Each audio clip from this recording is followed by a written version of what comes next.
Chapter 6. The Race. Now there began a desperate race, the machines against the foxes. In the beginning, the hill looked like this.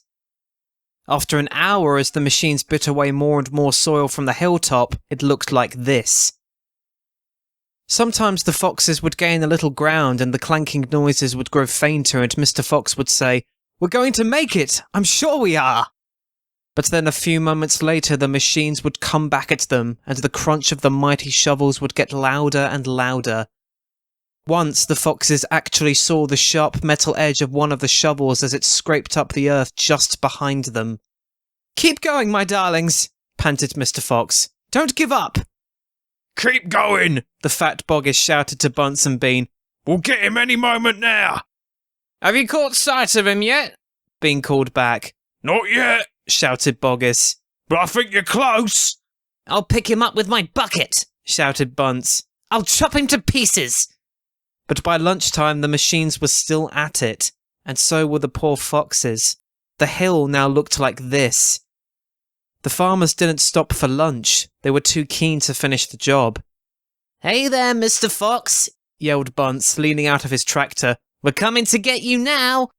"You've had your last chicken," yelled Boggis. "You'll never come prowling around my farm again." A sort of madness had taken hold of the three men. The tall, skinny Bean and dwarfish, pot-bellied Bunce were driving their machines like maniacs, racing the motors and making their shovels dig at terrific speed. The fat Boggis was hopping about like a dervish and shouting, "Faster! Faster!" By 5 o'clock in the afternoon, this is what had happened to the hill. The hole the machines had dug was like the crater of a volcano. It was such an extraordinary sight that crowds of people came rushing out from the surrounding villages to have a look. They stood on the edge of the crater and stared down at Boggis and Bunce and Bean. "Hey there, Boggis, what's going on?" "We're after a fox." "You must be mad." The people jeered and laughed, but this only made the three farmers more furious and more obstinate and more determined than ever not to give up until they had caught the fox. Chapter 7. We'll Never Let Him Go. At 6 o'clock in the evening, Bean switched off the motor of his tractor and climbed down from the driver's seat. Bunce did the same. Both men had had enough. They were tired and stiff from driving the tractors all day. They were also hungry. Slowly they walked over to the small fox's hole in the bottom of the huge crater. Bean's face was purple with rage. Bunce was cursing the fox with dirty words that cannot be printed. Boggis came waddling up.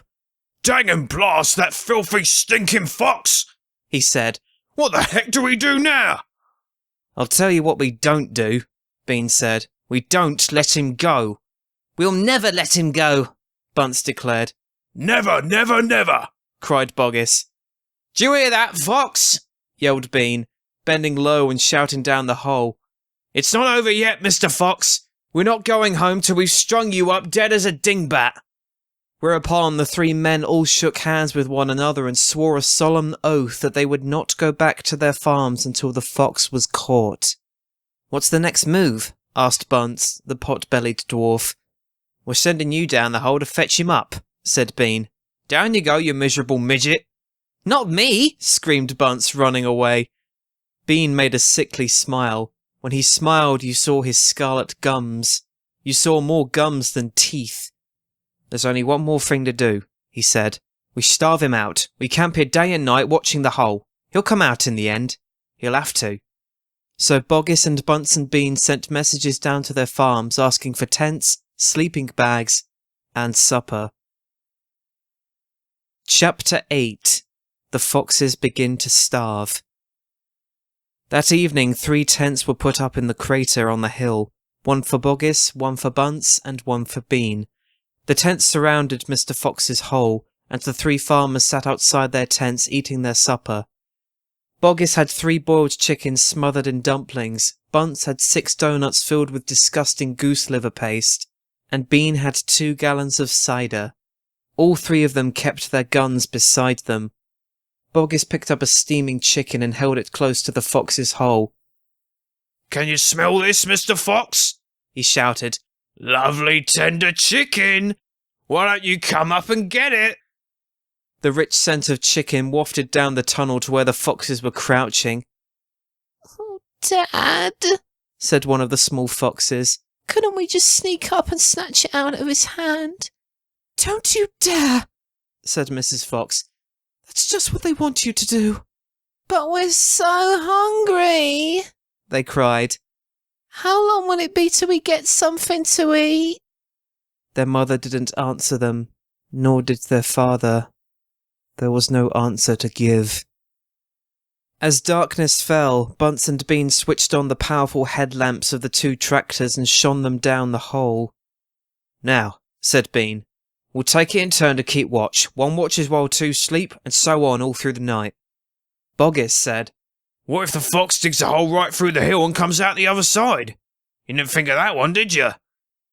Of course I did, said Bean, pretending he had. Go on then, tell us the answer, said Boggis. Bean picked something small and black out of his ear and flicked it away. How many men have you got working on your farm? He asked. 35, Boggis said. I've got 36, Bunce said. And I've got 37, Bean said. That makes 108 men altogether. We must order them to surround the hill, each man will have a gun and a flashlight, and then there'll be no escape for Mr. Fox. So the order went down to the farms, and that night 108 men formed a tight ring around the bottom of the hill. They were armed with sticks and guns and hatchets and pistols and all sorts of other horrible weapons. This made it quite impossible for a fox or indeed for any other animal to escape from the hill. The next day, the watching and waiting went on. Boggis and Bunce and Bean sat upon small stools staring at the fox's hole. They didn't talk much, they just sat there with their guns on their laps. Every so often, Mr. Fox would creep a little closer towards the mouth of the tunnel and take a sniff. Then he would creep back again and say, They're still there. Are you quite sure? Mrs. Fox would ask. Positive, said Mr. Fox. I can smell that man Bean a mile away. He stinks. Chapter 9. Mr. Fox has a plan. For 3 days and 3 nights this waiting game went on. How long can a fox go without food or water? Boggis asked on the 3rd day. Not much longer now, Bean told him. He'll make a run for it soon. He'll have to. Bean was right. Down in the tunnel the foxes were slowly, but surely, starving to death. If only we could just have a tiny sip of water, said one of the small foxes. Oh, Dad, can't you do something? Couldn't we make a dash for it, Dad? We'd have a little bit of chance, wouldn't we? No chance at all, snapped Mrs. Fox. I refuse to let you go up there and face those guns. I'd sooner you stay down here and die in peace. Mr. Fox had not spoken for a long time. He had been sitting quite still, his eyes closed, not even hearing what the others were saying. Mrs. Fox knew that he was trying desperately to think of a way out, and now, as she looked at him, she saw him stir himself and get slowly to his feet. He looked back at his wife. There was a little spark of excitement dancing in his eyes. What is it, darling? said Mrs. Fox quickly. I've just had a bit of an idea, Mr. Fox said carefully. What? They cried. Oh, Dad, what is it? Come on, said Mrs. Fox. Tell us quickly. Well, said Mr. Fox. Then he stopped and sighed and sadly shook his head. He sat down again. Oh, it's no good, he said. It won't work after all. Why not, Dad? Because it means more digging. And none of us are strong enough for that after 3 days and nights without food. Yes, we are, Dad, cried the small foxes, jumping and running to their father. We can do it. You see if we can't. So can you. Mr. Fox looked at the 4 small foxes and he smiled. What fine children I have, he thought. They're starving to death and they haven't had a drink for 3 days, but they're still undefeated. I must not let them down. I suppose we could give it a try, he said. Let's go, Dad. Tell us what you want us to do. Slowly Mrs. Fox got to her feet. She was suffering more than any of them from the lack of food and water. She was very weak. I am so sorry, she said. but I don't think I'm going to be much help. You stay right where you are, my darling, said Mr. Fox. We can handle this by ourselves. Chapter 10. Boggis's Chicken House Number 1. This time we must go in a very special direction, said Mr. Fox, pointing sideways and downward. So he and his 4 children started to dig once again.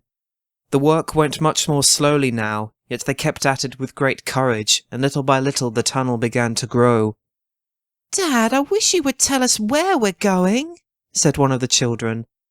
I dare not do that, said Mr. Fox, because this place I am hoping to get to is so marvellous that if I described it to you now you would go crazy with excitement.